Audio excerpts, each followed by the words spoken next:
menace de mort. Ah mais c'est inadmissible, bien évidemment c'est inadmissible que des gens les contactent en leur disant je suis pas d'accord avec la manière dont tu t'es comporté, effectivement est-ce qu'on pourrait essayer de voir différemment? Oui mais des menaces de mort, la violence c'est le dernier refuge de l'incompétence, c'est véritablement inadmissible. Je voulais clarifier justement ce point-là, André Lanné. Une dernière question, est-ce que vous appelez à une nouvelle journée de mobilisation samedi prochain? Alors moi, je suis là pour porter la voix d'un outil mis à disposition des Gilets jaunes et de tous les Français qui veulent, afin de créer une délégation légitime et qui pourra justement accalmer les choses en sachant que si la délégation devient légitime, les Français et les Gilets jaunes sur leur rond-point vont se dire « Ok, d'accord, moi j'ai voté ou j'ai pas voté, mais ils ont eu énormément de voix. » On va leur laisser le bénéfice du doute et au point où on en est, il faut qu'on avance, il faut qu'on agisse. Merci André Lanné de ces précisions. Merci d'avoir été en direct avec nous sur Figaro Live et merci d'avoir justement reprécisé ce point avec nous concernant justement les menaces de mort qu'ont reçues certains gilets jaunes. Il ne nous reste pas beaucoup de temps, mais justement j'ai une question à vous poser. Est-ce qu'on craint la constitution des gilets jaunes comme mouvement politique ? Ça a été testé ce week-end. Pour la première fois, c'était dans le journal du dimanche. Il se trouve que c'était une étude qui avait été commandée par La République En Marche à l'Institut Ipsos, sauf erreur de ma part, dans lequel on voit que les Gilets jaunes, s'ils constituaient une liste pour les élections européennes du 26 mai 2019, obtiendraient 12% des voix, ce qui est considérable aujourd'hui dans le paysage politique tel qu'il existe et qu'il prendrait principalement au Front National. Alors il faut rappeler toujours dans l'analyse de cette étude qu'elle a été commandée par La République En Marche. Je parle sous le contrôle de mon collègue à ma gauche. Elle a été commandée par La République En Marche, donc il faut la prendre avec des pincettes. Mais la liste Gilets jaunes ferait 12% et provoquerait automatiquement un recul du FN assez important. Donc il y a un vrai risque. Pour l'instant, en l'état actuel des choses, si constitution de liste politique des Gilets jaunes. Emmanuel Rivière. Deux remarques sur ce sondage qui était effectivement très éclairant.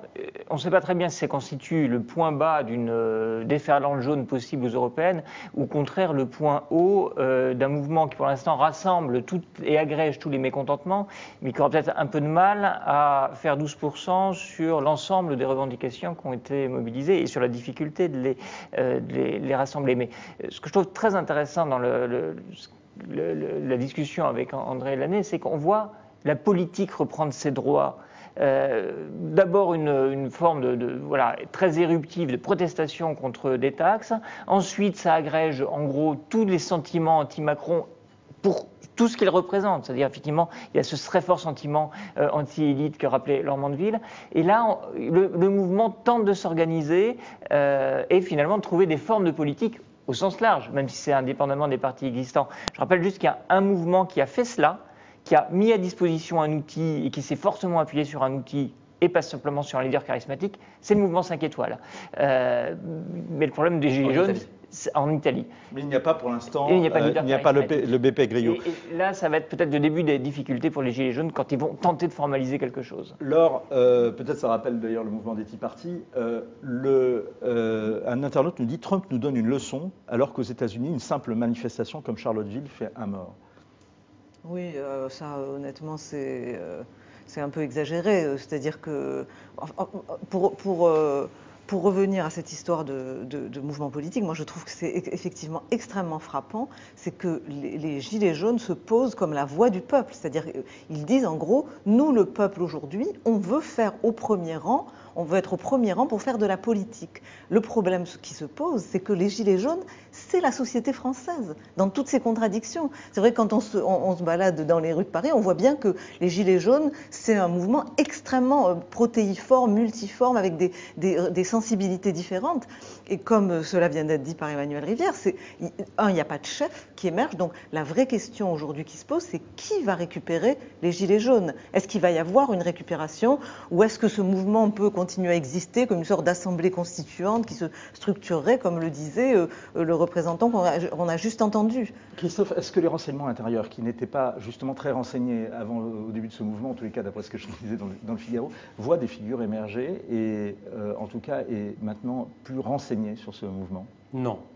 Non, manifestement non, pour plusieurs raisons. C'est que les services de renseignement travaillent de manière très simple, c'est qu'il faut qu'ils soient des sources fiables dans le milieu pour leur expliquer un peu ce qui se passe et surtout décrire un petit peu l'architecture de la colère. Là, On a du mal à en dessiner les contours parce qu'elle est protéiforme et volatile et insaisissable, etc. Et par ailleurs, ils n'ont pas d'interlocuteur officiel, comme ça peut être fait avec les organisations professionnelles, voire des mouvements de droite, d'extrême droite ou de gauche, d'extrême gauche. Et donc, ils en sont réduits un peu comme les journalistes, quelque part, à suivre ça par la télé, mais en regardant les réseaux sociaux. Donc, c'est-à-dire qu'on est quand même dans une pénétration dans les milieux qui est quand même assez surface, quoi. Merci pour ces précisions. On verra donc s'il y a un acte 5 ou pas. D'ici là, l'allocution d'Emmanuel Macron est à retrouver ce soir à partir de 20h sur Figaro Live. Les programmes continuent d'ici là. Dans un instant, le Talk Iftréa reçoit le député de la France Insoumise, Hugo Bernalicis. Ce soir, avant ce soir, il y a la Champions Fig, Renaud Toffier, 13h30. On revient sur les événements sportifs du week-end. Guillaume Roquette, 17h. Point de vue, audition publique reçoit un des interlocuteurs d'Emmanuel Macron aujourd'hui, Gérard Larcher, qui sera ici présent. Et donc, on débriefera ensuite l'allocution d'Emmanuel Macron. Vous restez avec nous sur le Figaro.fr et sur Figaro Live.